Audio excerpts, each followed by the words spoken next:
book of Revelation names the gathering place Harmageddon, Har, mountain, and Megiddo, the ancient city rising from the plain of Esdraelon.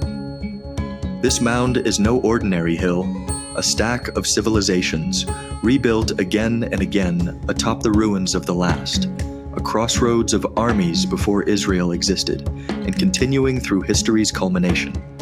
Revelation invokes it because Megiddo has always been a place where kingdoms collide. Many have heard the word Armageddon, but most often it is associated with disasters, wars, and the end of the world. However, the Bible tells us that Armageddon is not just about destruction. It is the final battle between good and evil. In Revelation 16:16 it says, "And he gathered them together into a place called in the Hebrew tongue Armageddon." This is the place where the forces of the Antichrist will gather to try to fight against God.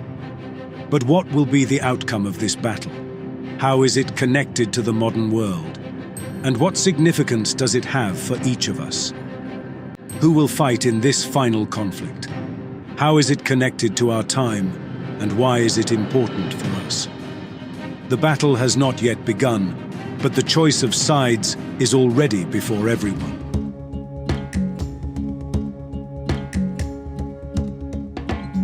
Episode 51 thrust Mary and Ludwig into ancient Babylon just as Nebuchadnezzar's old judgment returned to claim him.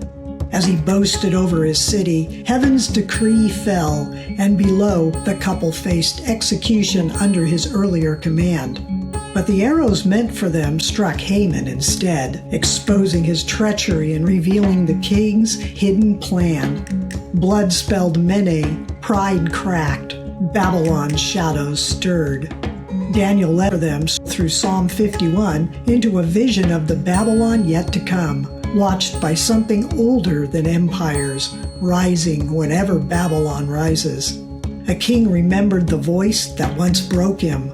A wall bled a warning for another age, and the message Mary and Ludwig carry began to burn through time itself.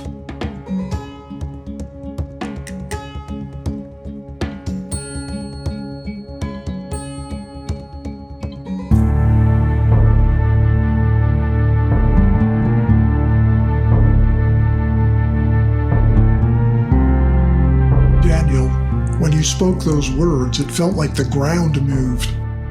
The name above all names shakes both heaven and hell. And the golden arrow, it isn't just a prayer. It's a declaration, a line drawn, a banner raised. Babylon rises through blasphemy and the slaughter of innocents, the remnant through praise born of holiness. The war is over worship. Then where's the battlefield?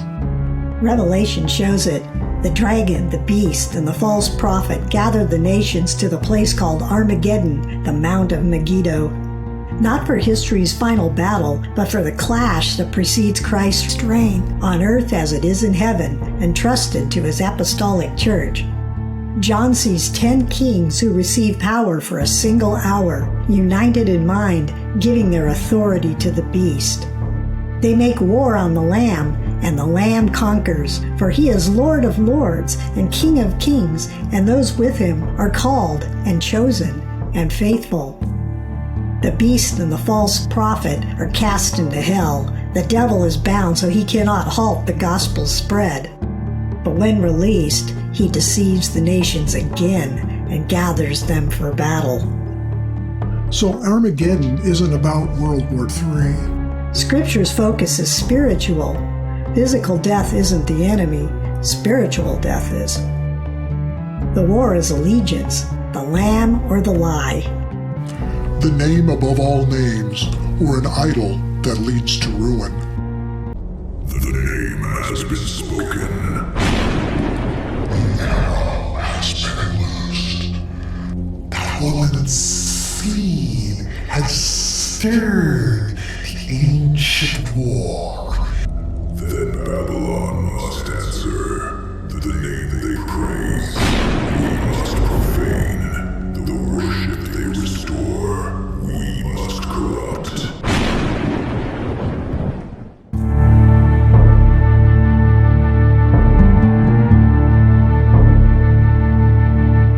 our time, people think their actions go unseen. We credit our greatest advances, lest we offend, to idol gods, and we misuse the most holy name without a thought. Then Babylon is closer than you know. And Revelation's mark of the beast, is it connected? The mark is not merely a symbol. It is counter-worship, a counterfeit liturgy, a rival name. Weaponized against the holy name that God commands His church to sign upon the foreheads of the faithful through the creed and the baptismal fire of water. The beast demands what belongs to God alone: allegiance, identity, adoration. The golden arrow strikes the heart of the beast's kingdom because it restores what Babylon fears most: true worship of the most holy name. Belteshazzar, the king summoned you, all three of you at once. The vision unfolds quickly. What could he want now? After tonight, anything.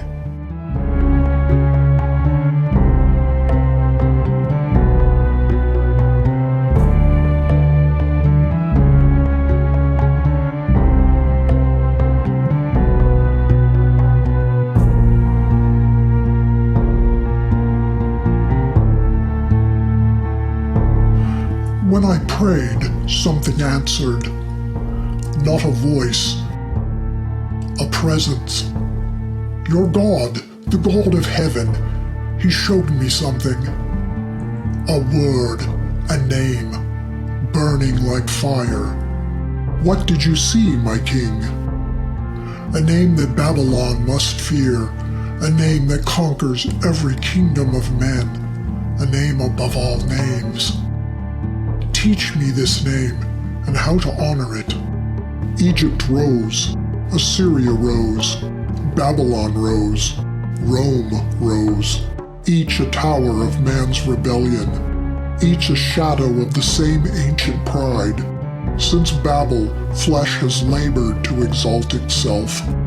And your God showed me my own tower, my pride, my fall, and His mercy beneath the rubble. But He forces no man. The will He gives, He never violates. Then hear what the golden arrow unveils. The unutterable name, holy beyond speech, will be praised in heaven, on earth, and under the earth, by every creature formed by His hand, and by the sacred heart of the one who comes to establish the most holy sacrament of the altar. Blessed be the feet of Him who brings good news. The Son of David, born of the Virgin, the one you saw in the fire, fortress of the faithful, shield of the remnant, terror of demons. And the downfall of every proud empire. The Alpha and the Omega, the beginning and the end. And the dawn of a new creation. For the name praised in heaven, on earth, and under the earth becomes a seal, marking the foreheads of all who remain in Him. As the Lamb's blood marked the doorposts of those spared from the angel of death, the name above every name. And that name is the message you must carry until the end. Through the wall, through the shadows of rising empires, through Babylon's pride reborn.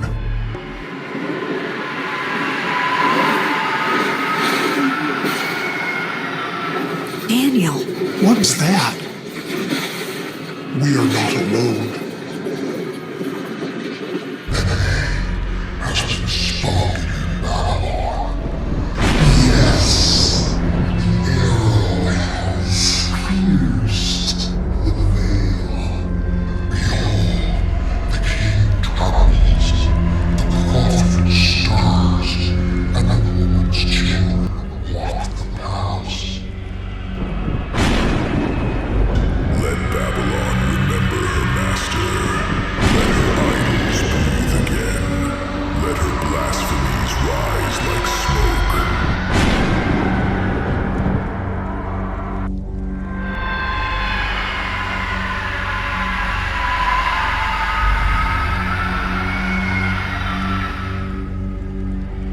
What sorcery is this?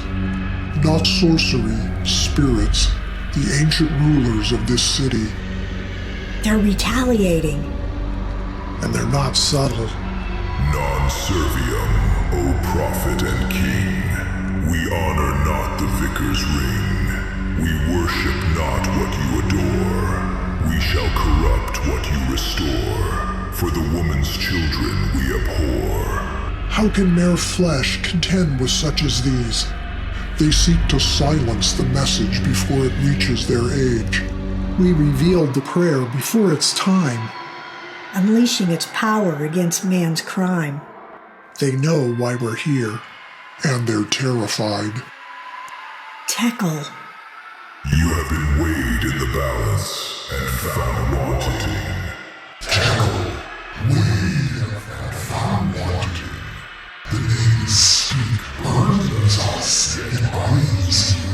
The arrow used pierces the heavens and tears your cage open. Babylon rises whenever man exalts himself, and you have awakened what sleeps beneath her stones. The woman's seed moves through time, but so can he. The war of fear has already begun. The Lord rebuke you. You have no claim here.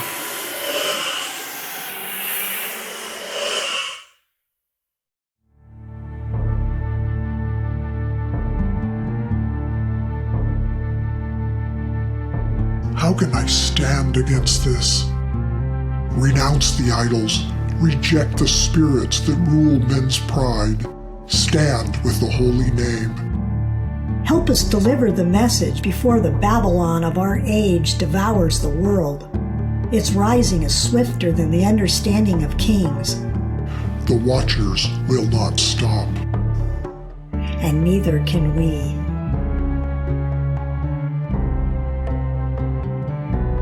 The golden arrow that touches God's heart tortures the demons and skewers the heart of Babylon. Her ruling spirits, ancient, proud, unrepentant, rise to strike back.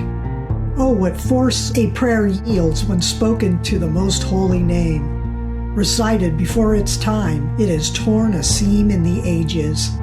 From the first garden's shadow, the ancient serpent stirs, for he knows his days grow short. And from far beyond, Elijah's song resounds. Stay tuned.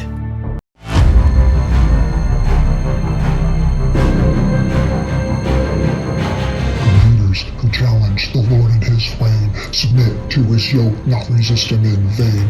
Flee from the serpent, return to God's name. His justice is perfect, his mercy fills needs. He renders to each in accord with his deeds. Penance, penance, cry angels on high. Repent, repent, God's prophets do cry. To oceans will boil, hills and towers will melt. No corner of earth where the scourge won't be felt. The earth they call mother, aboards all her own, while those of the woman to safety have flown. To mercy and prayer, to works that they do, the humble escape what the proud fall into. A fire descending, the day of the Lord, refining or torching divides like a sword. Behold, O beloved, the gate they denied. Now enter the feast with the Lamb and his bride.